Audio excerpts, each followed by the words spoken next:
नमस्कार दोस्तों, कैसे हैं आप सब। और उम्मीद करेंगे आप सब बढ़िया होंगे, आपकी पढ़ाई बढ़िया चलोगी, कोई दिक्कत नहीं होगी। और लास्ट समय में अगर यही हो तो सबसे बढ़िया बात है। देखो, अंतिम समय चल रहा है, मैक्सिमम लोगों को डर आना शुरू हो चुका है, घबराहट है। और जब आपकी तैयारी होती है तो जाहिर सी बात है, थोड़ी सी घबराहट आना भी जरूरी है।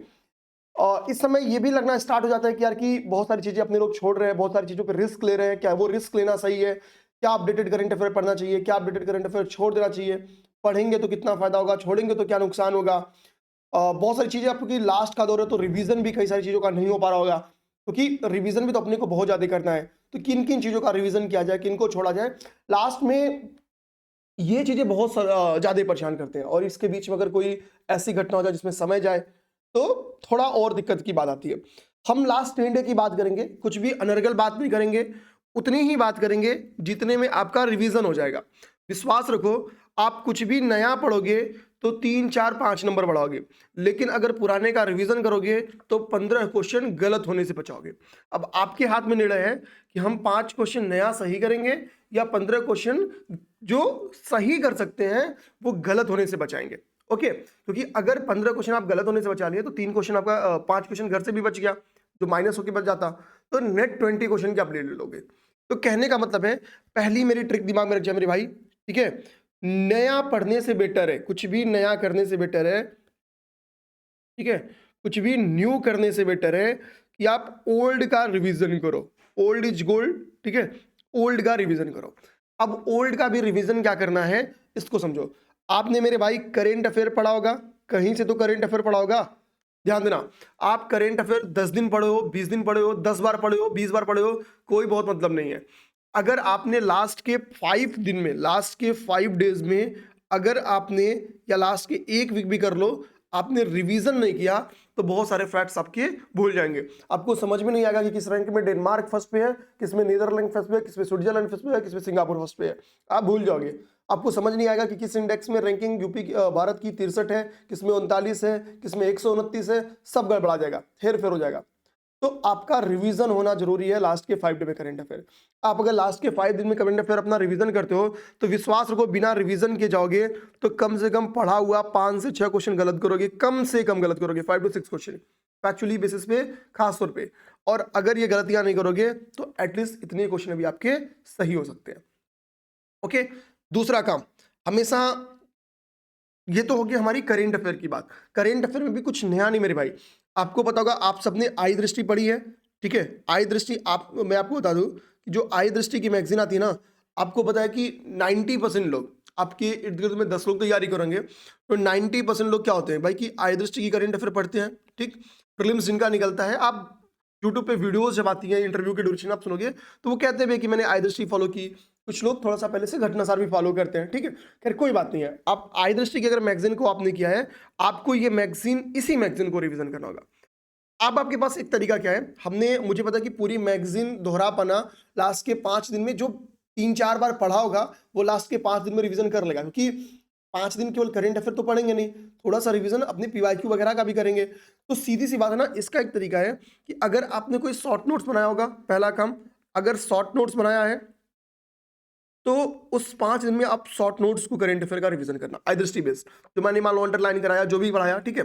अगर नोट्स बनाया तो, अगर ये नहीं बनाया है तो मैं आपसे एक बात कहूंगा कि देखो, मैंने क्या किया है कि पुरानी जो आई दृष्टि थी उसके बेस्ड 500 क्वेश्चन एकदम टॉपिक बेस्ड बनाया है। ओके, दूसरा काम, अपडेटेड आई दृष्टि आई थी, उसको मैंने करा भी दिया। अपडेटेड आई दृष्टि 3.5 घंटे में एक है और अराउंड 3 घंटे 13 मिनट की वीडियो एक है, यानी लगभग 7 घंटे में हमने क्लासेस आपकी अपडेटेड 2 महीने के करंट अफेयर कंप्लीट कर दिए। वो चाहो तो केवल सुन लो, बस हंसते खेलते, मतलब उसके लिए स्पेशली टाइम मत दो। आपको लग रहा है यार कि सोने जा रहे हैं, नींद नहीं लग रही है, लास्ट 15-20 मिनट क्या करें, उस आई दृष्टि की क्लास को सुन लो, वॉशरूम में सुन सकते हो, ठीक है। मतलब यूज करो टाइम, क्योंकि अब समय नहीं है तो आप समय को यूज करो। तो इसका तरीका सिंपल सी बात है कि वो 7 घंटे ना स्पेशली बैठ के मत निकालो, वो पता भी नहीं चलेगा और आप खत्म कर दोगे मैगजीन, ठीक है। तो 100 क्वेश्चन उसके रिवीजन बेस्ड हमने क्या किया, वहां से एमसीक्यू तैयार कर रहा हूं। आज मैंने इसको टाइप होने के लिए भी भेज दिया है, जब मेरी क्लास रिकॉर्ड रही है तो मेरा ये काम भी हो गया। तो यानी कुल मिलाकर ना 600 हमने 6 पीडीएफ के थ्रू आपको इंग्लिश और हिंदी दोनों में आपको जो मैगजीन की क्वेश्चन है वो आपको प्रोवाइड कराते रहे। ये काम आप इजिली, मैं ये कहूंगा जिन्होंने शॉर्ट नोट्स ना बनाया हो या जिनको लग रहा हो कि वो लास्ट के 5 दिन में कैसे रिवीजन कर पाएंगे, तो ये कोई ऐसा प्रचार के तरीके की वजह से नहीं बोला भाई, विश्वास रखो, one of the best resource बनेगा आपके करेंट अफेयर जो आपने पढ़ा है उसके रिवीजन के लिए, कोई नया नहीं है, जो आपने पढ़ा उसके रिवीजन के लिए, ठीक है। तो एक काम तो ये कर लो, ठीक है, इसका कोई बहुत ऐसा पहाड़ सा चार्ज भी नहीं रखा गया, 99 रुपीज इसका चार्ज है, तो आप इजिली इसको कर सकते हो। दूसरा मैं आपको बता दूं, पीसीएस में इस बार सीट की संख्या नो डाउट की जाती है, अराउंड आपके अंदर से डर भी कम होगा। सपोज कि लोग कह रहे हैं कि 1200 पोस्ट है, 1200 पोस्ट अगर ना भी हो, 100 कम भी कर दो, 1100 पोस्ट हो, 1100 में आप 15 का गुणा कर दो, ठीक है, तो आपको पता चलेगा कितना जाएगा आराम से। ये एग्जैक्ट डाटा लगभग अराउंड 16,500-17,000 लोग के करीब में तो मेंस लिख रहे हैं, ठीक है, इतने के करीब में मेंस 16,500 से, हम थोड़ा मोड़ा कम बेसी भी माने तो 16,500 से 17,500 के बीच में इस बार मेंस लिख रहे हैं लोग, ओके, इतने बच्चे मेंस लिख रहे हैं। अब आपको इतने सीटों में जगह बनानी है आपकी, तो पहली बात आप अपने अंदर से खुद को कॉन्फिडेंस बूस्ट करो। आपने इतनी पढ़ाई की है तो क्या 16,000 बच्चों में नाम नहीं आएगा? जरूर आएगा। अंतर क्या ना कि यूपीपीसीएस के पास एक तरीका होता है, वो कट ऑफ को मैनेज करती है कहां से? सीसैट के पेपर से, सीसैट, ठीक, क्योंकि नॉर्मली सीसैट एक नगण्य विषय बन जाता है, खासतौर पे अच्छे स्टूडेंट्स के लिए नगण्य विषय बन जाता है। वो जीएस में स्कोर करेंगे, सीसैट में आके गड़बड़ा देंगे। तो मेरा एक रिक्वेस्ट रहेगा, देखो जिनका 4 नंबर 5 क्वेश्चन, 3-4 क्वेश्चन 5 क्वेश्चन से सीसैट टुकड़ा हो, वो किसी की क्लास नहीं भी देखेंगे तो काम चलेगा। वो केवल क्या करें, सीसैट के लिए आप देखो जनरल हिंदी वाले कुछ पोर्शन पे काम कर जाओ, जैसे समास पे काम कर जाओ, एक यूट्यूब पे जाओ, एक वीडियो कोई समास का देख लो। आप संधि पे काम कर जाओ कि भाई कौन सी संधि ठीक है, वो एक वीडियो 15 मिनट का देख जाओ। समास में तद्भव तत्सम पे काम कर जाओ, ठीक है, तद्भव तत्सम। विलोम शब्द आता है, विलोम शब्द देख जाओ, ठीक है। एक समानार्थी शब्द आता है, ठीक है, समानार्थी शब्द आता है, वो एक क्वेश्चन उसकी बेस ज्यादा कि क वर्ड मतलब वो दंत से निकला है, तालब से निकला, ऐसे नहीं आता है बन के। तो ऐसे ऐसे ना जो एकदम फिक्स टाइप के हैं उनको आप तैयार कर जाओ। यहां से आपके अराउंड 6 से 7 क्वेश्चंस लग जाते हैं हिंदी के, जनरल हिंदी के, ओके। और पैरे के आपके 5 क्वेश्चन लग जाते हैं, तो 7-5-12 क्वेश्चन आप, मतलब 10 से 12 क्वेश्चन की लीड आप क्या करते हो, जनरल हिंदी से ले लेते हो। 10 क्वेश्चन 12 क्वेश्चन जो आपको वो देते हैं, मिसिंग नंबर टाइप का जो क्वेश्चन आता है, या 5 से 6 क्वेश्चन तो वहां से आता है आपके रीजनिंग से। रीजनिंग के 10 टोटल क्वेश्चन आपके लगाने के लायक रहते हैं, जो आप कोई भी आराम से लगा लेगा। मैथमेटिक्स में भी आपको बता दूं लगभग 5 क्वेश्चन ऐसे रहेंगे, 5 मिनिमम 5 क्वेश्चन, 3 से 5 क्वेश्चन बोलो कि किसी का आर्ट बैकग्राउंड हो तो भी वो लगा लेगा, ओके। तो अगर ये नहीं भी कोई लगाता तो कोई दिक्कत नहीं है। Communication skill, communication interpersonal skill, communication skill के क्वेश्चंस पेपर में अराउंड 30 के करीब में, 25 के करीब में तो रहते ही हैं। आप टारगेट करो कम से कम 15 क्वेश्चन वहां से सही करने का, 15 से 17 क्वेश्चन वहां सही करो। आप केवल 3 साल का पेपर घोट जाओ, 25 का नहीं, सॉरी 23 का नहीं, 21 22 का भी छोड़ दो, आप 22 21 20 3 साल का कर जाओ पेपर, तो आपके 15 से 17 क्वेश्चन आप लगा जाओगे। इतनी आपकी सोचने की क्षमता विकसित हो जाएगी, ओके। इसी में एक आता है कथन और वाला क्वेश्चन जो आता है स्टेटमेंट बेस की, सभी फूल सफेद हैं, ठीक है, सभी सफेद हाथी हैं, ऐसे करके क्वेश्चन आता है ना, उस वजह से उसका कंक्लूजन पूछता है। तो कथन और निष्कर्ष बेस्ड क्वेश्चन जो होता है ना, वो उसकी संख्या लगभग 5 से 7 होती है, और ये 5 से 7 क्वेश्चन पूरे के पूरे आप सही करो, ठीक। तो कहने का मतलब है कि आप इस फॉर्मेट में जाके जब आप अपनी तैयारी कर लोगे ना, तो आपकी सीसैट नहीं रुकेगी, आप इजिली वो 4-5 क्वेश्चन का जो गैप है वो पूरा कर लेंगे। किसी को बहुत दिक्कत आ रही हो तो सीसैट का एक अपने आपके पास अल्टरनेट तरीका है कि हमने क्या किया है, 15 क्लास में सीसैट को आपकी 15 घंटे में कंप्लीट करवा दिया। देखिए आप यहाँ पे आपको एक ग्रुप में हम लोगों ने बनाया है, उसमें देखेंगे 18 पीडीएफ भी शेयर कर दी हैं और क्लासेस भी उसकी हैं, ठीक है। ये शिवानी मैम के द्वारा क्लास कराई गई है, तो सीसैट आप कर सकते हो यहाँ से। लेकिन ध्यान देना मेरी बात, अगर 3-4 क्वेश्चन से आप पेपर एक दे लो, 3-4 क्वेश्चन से आपको लगता है कि मेरे साथ दिक्कत आ रही है, तो कोशिश करके उन 3-4 प्रश्नों की दिक्कत आप प्रैक्टिस के थ्रू खत्म कर दो, ओके।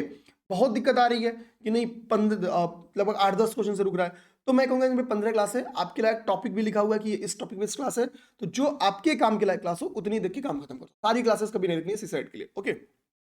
एक तरीका आपके पास ये है। हाँ, अच्छा तरीका क्या होगा कि आप खुद से लगा के खत्म कर दो, ओके। सीसैट में आने का मतलब है आप कम से कम 3 साल का पेपर देख के जाओगे, मिनिमम 3 ईयर का पेपर, ओके।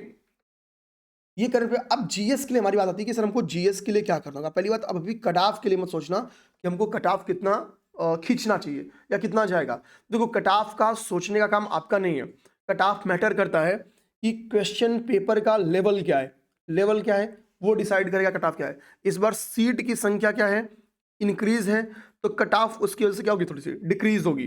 ठीक है, सीधी सी बात बताता हूं आपको। तो ये चीजें आपको दिमाग में रखनी है कि क्वेश्चन पेपर का लेवल बताएगा कि कहां पे क्वेश्चन पेपर का लेवल, मतलब करेंट अफेयर भाई अगर अच्छे खासे आय दृष्टि से आ गए तो सबके लिए तो आएंगे, कुछ टफ क्वेश्चन बनाता है तो सबके लिए टफ तो इक्वली तो रहेगा ही भले, लेकिन जो अच्छे से पढ़ा रहेगा वही टफ क्वेश्चन लगा पाएगा। दूसरी बातें क्या और निकलती आती हैं, पीवाईक्यू से कितने क्वेश्चंस रहते हैं, ठीक है, इसने समझना बात को, तो इन चीजों का एक बार अंतर बताएगा कि पेपर का कट ऑफ कहाँ जाएगा। तो ये अभी आपका सोचने का काम नहीं है, न यहाँ पे आप सोच सकते हो ना मैं सोच सकता हूँ, तो हम यहाँ नहीं सोचेंगे। हमारा काम होना चाहिए कि हम मैक्स स्कोर करने की कोशिश करेंगे। तो जीएस में दिमाग में रखना है आपको कितनी चीज, रिवीजन का सबसे अच्छा तरीका मैं बताता हूँ कि जीएस के रिवीजन के लिए क्या होता है। आपको पहले पीवाईक्यू अच्छे से कंप्लीट करना का, एटलीस्ट एग्जाम देने के पहले आप 15 ईयर का पीवाईक्यू कंप्लीट कर जाओ, पहला काम ये जरूर कर जाना है। आप अगर 50,000 एमसीक्यू की बुकलेट पढ़े हो तो 15,000 एमसीक्यू वाली बुकलेट कर जाओ, यानी या नहीं पढ़े हो तो घटना चक्र की जो बुकलेट्स हैं उन बुकलेट में केवल यूपी आयोग ने जिन जिन क्वेश्चन को पूछा, चाहे वो जीआईसी में पूछा हो, यूपी पीसीएस प्री में, यूपी पीसीएस मेंस में, आरओ प्री, आरओ मेंस या लोअर का एग्जाम पहले कराती थी आयोग, तो इन सभी प्रश्न पत्रों में जो यूपी के यानी करें मतलब जहां जहां यूपी लिखा हो उन क्वेश्चंस को कर जाना आपका नैतिक धर्म होता है इस पेपर को देने के पहले। तो अगर जो उन्होंने वो काम किया हो तो मैं कहूंगा जल्द से जल्द रीडिंग लगाओ। देखो घोटो मत, इस वक्त आपकी रीडिंग केवल समय आपके लिए किसके बचा है, रीडिंग के लिए। अगर आपने अच्छी पढ़ाई की है एक बार रीडिंग करोगे फैक्ट्स आपके दिमाग में आएंगे, क्योंकि लास्ट 5 डे में मैं आपको बताने वाला हूँ क्या स्पेशली करना होता है। ठीक है, तो आपको पीवाईक्यू 15 साल का लगा लेना चाहिए, एक बार जरूर देख लेना चाहिए। जिन फैक्ट्स पे आपको लगे मुझे दिक्कत हो रही है उनको याद करने की कोशिश करनी चाहिए, पहला काम। दूसरा काम, नेचर ऑफ क्वेश्चन पे थोड़ी प्रैक्टिस करो, नेचर ऑफ क्वेश्चन पे थोड़ी प्रैक्टिस करो। जैसे यूपी पीसीएस में अराउंड 15 क्वेश्चन आपके 10 के करीब में क्वेश्चन हम लोग कह सकते हैं 8 to 10, अब इसको कोई फिक्स बनाना +-2, ठीक है, आपके कथन कारण से क्वेश्चन आ जाते हैं। तो हमारा क्या काम होना चाहिए कि कथन कारण के नेचर बेस्ड क्वेश्चन पे प्रैक्टिस कर लें, कि भाई कथन कारण की व्याख्या करता है जिन क्वेश्चन पे उनकी प्रैक्टिस कम से कम 10 क्वेश्चन पे कर लें, जो नहीं करता है या जो स्टेटमेंट अगर कथन और कारण में से कोई स्टेटमेंट गलत है फिर तो मतलब आंसर मिलना बड़ा आसान हो जाता है। तो कहने का मतलब कि हमको कथन कारण के लगभग 30-35-40 क्वेश्चन लगा लेने चाहिए, और किसी एक सब्जेक्ट से नहीं, 4-4 5-5 क्वेश्चन 6-6 क्वेश्चन हर सब्जेक्ट से लगा के 35 से 40 क्वेश्चन। इसी तरीके से जो कूट बेस्ड क्वेश्चन होता है, कूट बेस्ड क्वेश्चन जैसे ऐसे निकाला था ABCD लिखा रहता है और उधर 1 2 3 4 लिखा रहता है, ठीक है, और ऐसे मैच कराना होता है, तो उसको और इधर ए बी स्मॉल में ABCD लिखा रहता है, ठीक है, और नीचे 1 2 3 4, इस टाइप के कूट वाले क्वेश्चन को आपको जरूर करना चाहिए। सुमेलित वाले जो क्वेश्चन होते हैं उनको जरूर लगाना चाहिए। स्टेटमेंट बेस्ड क्वेश्चन आपको इस बीच कम से कम मैं कहूंगा 50+ स्टेटमेंट के क्वेश्चन लगाओ, ठीक है। खास तौर पे आप देखो जो स्टेटमेंट बेस्ड क्वेश्चन ऐसा हो, ठीक है, मतलब एक नेचर बेस्ड, भाई ये योजना अकबर ने स्टार्ट की, ठीक है, मान लो कि किसी राजा के ने स्टार्ट की, या कोई स्टेटमेंट में कोई ईयर, ये योजना इस साल स्टार्ट हुई, ठीक। तो आपको देखना है कि अगर मान लो सपोज मुझे ना पता और मुझे गेस करना हो कि मैं सही मारूं या गलत मारूं, आप जब यूपी पीसीएस के पिछले दिनों में पूछे गए 50 to 70 क्वेश्चन लगा लोगे, 100 क्वेश्चन लगा लोगे, तो आपको समझ में आएगा कि अगर नहीं आ रहा है तो क्या इन चीजों को सही मारना है, टिक मारना है या नहीं मारना है, ठीक है। सपोज कि एकदम आपको मारना ही है क्योंकि भाई कितना क्वेश्चन छोड़ेंगे, तो एक बार नेचर बेस्ड प्रैक्टिस कर लो पेपर में जाके, ओके। एक तो काम आपको ये कर ही लेना होगा। साथ ही साथ आपको बता दें यूपी पीसीएस में कुछ बहुत सदे सधाए क्वेश्चंस आते हैं, जैसे बहुत जो इंपॉर्टेंट टॉपिक है यूपी पीसीएस का मैं आपको बता दूं जिनको आपको देख के जाना चाहिए। अगर मैं हिस्ट्री की बात करूं आप सबसे कि भाई हिस्ट्री में क्या किन किन चीज़ों को आपको देख के जाना चाहिए, तो पहली चीज़ मैं बोलूं कि आपको लिटरेचर्स देख के जाना चाहिए, और दूसरी चीज़ आपको एडमिनिस्ट्रेशन देख के जाना चाहिए, ठीक है। लिटरेचर यानी एंशिएंट ड्यूरेशन में जो साहित्यिक कृतियाँ हैं, और जो आपकी एडमिनिस्ट्रेशन है एंशिएंट और मिडिवल में, दोनों में आपको लिटरेचर्स और एडमिनिस्ट्रेशन देखने चाहिए, ओके। ये काम जरूर करना चाहिए। आर्ट एंड कल्चर आपको लगेगा, तो आर्ट एंड कल्चर में खास तौर पे कुछ art and culture UP basis में नहीं आता है। बेसिकली इसमें आर्ट एंड कल्चर में क्या आता है, वास्तुकला के बेस क्वेश्चन आता है कि भाई ये वाला वास्तुकला किसने बनाई गई, या तो उसकी क्रम लगाने के ऊपर क्वेश्चन आ सकता है, ठीक है।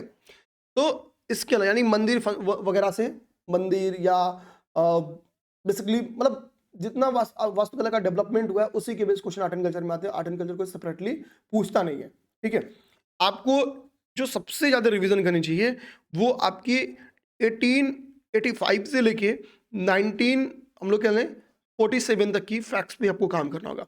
इसको क्रोनोलॉजी भी इसकी याद कर जाओ, इस ड्यूरेशन में हुई जो छोटी छोटी घटनाएं हैं वो बहुत ज्यादा इंपॉर्टेंस रखती है, क्योंकि बड़ी घटनाएं आयोग को पता है, सबको पता है, छोटी छोटी घटनाओं पे फोकस करो, ठीक है। तो ये काम आपको करना है, क्योंकि 1885 में हमको पता है कि कांग्रेस का गठन होगा, 1947 में क्या होगा, हम आजाद हो जाएंगे। हमारे लिए इसके बीच के फैक्ट्स इंपॉर्टेंट होते हैं, इसको जरूर देख लो। इसकी तरह कि आप जियोग्राफी में जाओ, तो जियोग्राफी में आपको पता होना चाहिए, आप पीवाईक्यू पढ़ रहोगे तो आपकी इंपॉर्टेंट टॉपिक्स पता होगा, ठीक है। जैसे आपको ज्योग्राफी में अगर हम लोग वर्ल्ड ज्योग्राफी की बात करें तो वर्ल्ड ज्योग्राफी में आपको लोकल इवेंट्स पेपर में अक्सर बन के क्वेश्चन आता है। ठीक है, एटमॉस्फेयर पे क्वेश्चन बन के आ जाता है, ठीक है, इस पे आता क्वेश्चन। इसके से मिनरल्स के ऊपर क्वेश्चन बन के आता है, कम से कम 1 से 2 क्वेश्चन आपके मिनरल के ऊपर होता है, ठीक। इसके से महासागर के ऊपर आपके क्वेश्चन, खासतौर पे महासागर में कौन सी गर्म धाराएं हैं, कौन सी ठंडी जल धाराएं हैं, वगैरह वगैरह, इस पे क्वेश्चन बन के आ जाता है, ठीक। डेजर्ट के ऊपर क्वेश्चन बन के आ जाता है, ठीक है। माउंटेन के ऊपर की कौन सी माउंटेन या रिवर, कौन सी रिवर कहाँ बहती है, ठीक, ये आ जाता है। थोड़ा सा अफ्रीकन वाला जो बेल्ट है उसको ध्यान से देखना होता है आपको, ठीक है, कि अफ्रीकन रिवर्स हो या वहाँ पाई जाने वाली लेक्स हो, ठीक है, वो हमारे लिए ग्रेट लेक्स वगैरह थोड़ा मान लो इंपॉर्टेंट होती है। इन चीज़ों पे आपको थोड़ा सा अच्छे से प्रैक्टिस करनी ही करनी होती है। इसमें आपको, इसी में आपका आ जाता है जो घास मैदान है, घास मैदान के ऊपर क्वेश्चन आ जाता है बन के। इन चीज़ों को कहने का मतलब है कि आपको बढ़िया से देखना चाहिए, थोड़ा सा द्वीप वगैरह देख लेना चाहिए कि भाई कि कौन से द्वीप कहाँ पे हैं, ठीक। ये करेंट अफेयर में भी इंपॉर्टेंट रहता है और ट्रेडिशनली इंपॉर्टेंट होता है। इसमें मैपिंग थोड़ा सा जरूर देख लेना। मैपिंग में खासतौर पे जो मेडिटोरियन सी हो गया, कैस्पियन सी हो गया, ठीक है, इन एक बार इनकी बाउंड्री को देख लेना चाहिए, ठीक आपको। तो ये चीज़ आपको बेसिकली करना है, जो इंपॉर्टेंट देश न्यूज़ में है, हो सकता है उनकी बाउंड्री पूछ दे। जैसे जैसे मान लो यूक्रेन की लड़ाई चले तो यूक्रेन में पूछ दे भाई, ठीक है, बार बार फिलिस्तीन फिलिस्तीन चल रहा है, तो कुछ ऐसे सेपरेटली एरिया दे सकता है। तो थोड़ा सा मैपिंग करेंगे ना, जो न्यूज़ में हो उनको देख लेना, खासतौर पे पिछले 3-4 महीने में जो न्यूज़ में रहे हो, ठीक है, जिन एरियाज को उनको देख लेना है। बाकी इंडियन ज्योग्राफी में रिवर हर बार बन के आता है क्वेश्चन, आप कभी भी बताओ रिवर। माउंटेन पे कम से कम 1 से 2 क्वेश्चन हर बार रहेगा, नॉर्थ से साउथ लगा दो, ईस्ट टू वेस्ट लगा दो, सबसे बड़ा सबसे छोटा किस देश में स्थित है, वगैरह वगैरह, ठीक, पेपर में आता ही आता क्वेश्चन है। अब फिर उसके बाद से सॉइल पे क्वेश्चन आता ही आता है कि भाई कि ठीक है, ये ब्लैक सॉइल की विशेषता है या किसकी विशेषता है, किसमें फला फला चीज़ें पाई जाती हैं, नहीं पाई जाती हैं, ऐसे क्वेश्चन बना के एक सॉइल पे भी क्वेश्चन आता ही आता है। यूपी में भी मिनरल्स के ऊपर, भारत में मिनरल्स के ऊपर क्वेश्चन बन के आता ही आता है। तो कुछ जो सॉलिड चीजें हैं, ठीक, इसके बाद से हम लोग ऐसे बोले वाटरफॉल्स के ऊपर क्वेश्चन आता है, हाँ, इनको देख जाओ। यूपी में ट्राइबल्स के ऊपर क्वेश्चन आता है, खैर ट्राइबल्स आप इकोनॉमी में भी इंक्लूड कर सकते हो। आपको सेंसस देख के जाना चाहिए, सेंसस से कम 2 क्वेश्चन आपके पेपर में आ जाएगा, सेंसस जरूर देख के जाओ। आईएसएफआर रिपोर्ट आपको देख के जाना चाहिए, एक क्वेश्चन मिनिमम आपकी आईएसएफआर रिपोर्ट से आने ही वाला है, ये आपको देख के जाना चाहिए। यूपी स्पेशल में लास्ट के 10 साल में, लास्ट 10 ईयर में, ठीक है, लास्ट 10 ईयर में जितने क्वेश्चन पूछे गए यूपी स्पेशल के, उसका एक क्रम बना के आपको याद कर जाना चाहिए, ठीक है। ये चीज इकोनॉमी में आपको जितनी योजनाएं हैं आपको वो पता रहना चाहिए, जो टर्म्स बेटे जो कर्व है वो आपको पता रहना चाहिए, ठीक है। गरीबी और बेरोजगारी से संबंधित जितनी भी डिफिनेशंस हैं, कमिटीज बनी है, वो आपको बताना चाहिए। पॉलिटी में तो मतलब बहुत सिंपल होती है, तो पॉलिटी में कहूंगा कि आपको यार कि मतलब सारी चीजें ही पता रहना चाहिए। कभी पॉलिटी में जितने हम लोग कह सकते हैं कि मतलब पॉलिटी इंपॉर्टेंट ही मानी चलो, पॉलिटी का कोई है वो सेंट्रल स्टेट रिलेशन वाला टॉपिक है, वो बहुत इंपॉर्टेंट होता है, ठीक है। यहाँ पे जो लोकल एडमिनिस्ट्रेशन वाला टॉपिक है वो बहुत इंपॉर्टेंट होता है, ठीक। अब हमारे कहने का मतलब है कि कोशिश करके पॉलिटी तो पूरी रिवीजन कर लो, उसमें मतलब ऐसी कमी बेसी वाला कुछ टॉपिक मत छोड़ो। इन्वायरमेंट इकोलॉजी का एक टॉपिक जो कि इकोनॉमिक्स से भी रिलेटेड होता है वो है संपोषणीय विकास, ठीक है, सस्टेनेबल डेवलपमेंट, वो इकोनॉमी और इन्वायरमेंट दोनों में है, उसको करना चाहिए। हर बार इकोनॉमी में कुछ क्वेश्चन बार कौन सा इंस्टीट्यूट संरक्षण, एक्सीट्यूट संरक्षण, इसके ऊपर क्वेश्चन पूछ के आता है, कौन से आयुष्मान की लिस्ट में है, नहीं है। तो जो फिक्स चीजें होती हैं उन पे हमको क्वेश्चन कभी नहीं गलत करना होता मेरे भाई। बीमारियों के ऊपर क्वेश्चन की, ये कौन सा कवक से संबंधित बीमारी है, कौन सा बैक्टीरिया से है, इन चीजों पे क्वेश्चंस आपके नहीं गलत होने चाहिए। तो एक जो पीवाईक्यू पढ़ने से आपको एक आइडिया लगता है ना, थोड़ा सा टाइम निकालो, उसको नोट डाउन करो, ठीक है। अब मैं पूरा नोट करूंगा तो टाइम अच्छा खासा लग जाएगा, ठीक है, लेकिन उनको नोट डाउन करो और उनको तय समय पे तैयार कर जाओ, उसका रिवीजन बहुत जरूरी होता है। ये सब काम आप जरूर करिए मेरे भाई, ओके। ये हो गया जीएस आपका, ये मैंने उधर कर दिया। अच्छा एक चीज मैं आपको बता दूं, किसी के दिमाग में अगर ये जा रहा हो कि मुझे अभी प्रैक्टिस सेट सॉल्व करना चाहिए, हमने प्रैक्टिस सेट सॉल्व नहीं किया, अगर आपके मन में जा रहा है तो हमने आपको बताया कि सबसे अपडेटेड किसी की टेस्ट सीरीज होगी तो मुझे लगता है वो हम लोग की होगी, कि हमारा प्लेटफॉर्म ही मई में ओपन हुआ है, ठीक है। तो हमारे पास कोई पुराने टेस्ट सीरीज हमारे है ही नहीं, तो अपनी जितनी भी हमने टेस्ट सीरीज कराई, ओपन टेस्ट कराए, सारे को एक साथ एक ग्रुप में, जैसे आप देखोगे अभ्यास नाम से एक हमने प्रैक्टिस सेट ग्रुप बनाया है, सारे टेस्ट इसमें इंक्लूड हिंदी और इंग्लिश मैडम में डाल दिए, ओके। इसमें फुल टेस्ट भी है, करंट अफेयर भी है, एक सेट का भी टेस्ट है। तो आप इसको परचेज करके अपने शेड्यूल के अनुसार 50-50 क्वेश्चन लगाओ, ज़्यादा मत लगाओ, या आपको लगे कि आज समय है थोड़ा सा ज़्यादा सॉल्व करेंगे, ज़्यादा सॉल्व कर लो। तो ये एक अच्छी तरीका है कि प्रैक्टिस सेल्फ आप सॉल्व कर सकते हो। सबसे बड़ी बात है कि ये अपडेटेड है, इसमें ऐसा कोई दिक्कत की बात नहीं आने वाली है। ओके, तो इसको आप देख सकते हो, इसको मैं मतलब विश्वास रखो, इन चीज़ों पे आप ट्रस्ट कर सकते हो। तो अभी हमारे पास मेरे कहने में था कि हमने करंट अफेयर के लिए हमारा एक पीडीएफ बैच चल रहा है, अब पीडीएफ बैच ही उसको बोलेंगे, ठीक है, क्लास नहीं है, तो उससे आप जुड़ सकते हो। सीसैट में आप अपने डर के अकॉर्डिंग काम करोगे, ठीक है, ध्यान देना है।